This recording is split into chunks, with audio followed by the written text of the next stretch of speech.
La parole est à Madame Josiane Corneloup.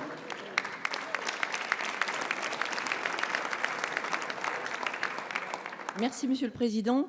Ma question s'adresse à Monsieur le Premier ministre. Monsieur le Premier ministre, la brutalité avec laquelle fut annoncée il y a quelques semaines la réduction drastique des contrats aidés a suscité l'incompréhension et l'inquiétude. Qu'une réflexion soit engagée sur l'insuffisante efficacité de ces contrats aidés pour permettre un retour durable vers l'emploi, évidemment. Que soient privilégiés les contrats d'apprentissage, la formation en alternance, évidemment. Nous savons bien que ces contrats aidés ont leurs limites et qu'il faut en sortir progressivement. Mais cela ne peut pas, Monsieur le Premier ministre, se faire dans la précipitation, sans anticipation aucune. Je prendrai simplement un exemple pour illustrer les effets néfastes de la mise en œuvre de votre projet, en particulier pour les territoires ruraux. Il existe dans ma circonscription des PIMS, points d'information et de médiation multiservices, labellisés maisons de service au public. Ces structures associatives, très fréquentées en raison de l'éloignement ou de la disparition des services publics, ne fonctionnent qu'avec des agents en contrat aidé, sur la base d'une convention avec Pôle emploi. Le taux de sortie positive est de 85%. Pour un reste à charge identique, on passera au mieux de 3 contrats aidés à un seul contrat de professionnalisation, ce qui conduira à une réduction des horaires d'ouverture, nuisant ainsi gravement à la qualité des services publics rendus à la population.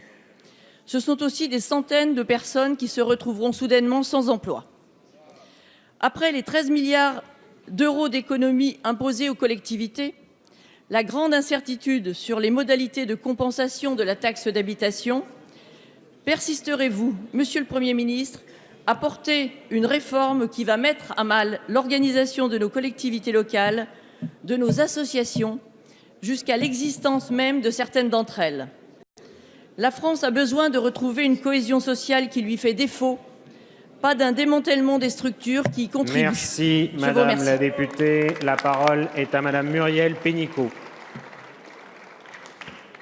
Monsieur le Président, Mesdames et Messieurs les députés, Madame la députée Corneloup, alors permettez-moi juste une petite surprise et après je reprendrai au fond.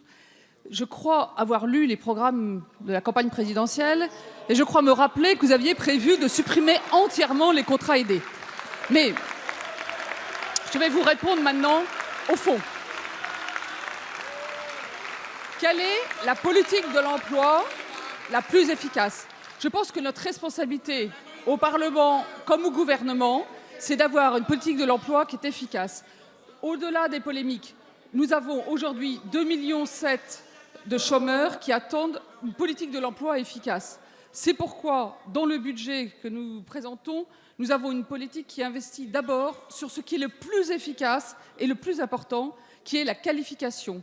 Il y aura 15 milliards dans le plan d'investissement compétences qui va permettre à 1 million de jeunes, 1 million de demandeurs d'emploi de profiter de la croissance qui revient, mais ça a été évoqué. Il y a aujourd'hui des entrepreneurs, des entreprises qui cherchent des compétences, des jeunes et des demandeurs d'emploi qui cherchent de l'emploi, mais ils n'ont pas la bonne qualification. Et donc ça, c'est la priorité, c'est le plus efficace en politique de l'emploi.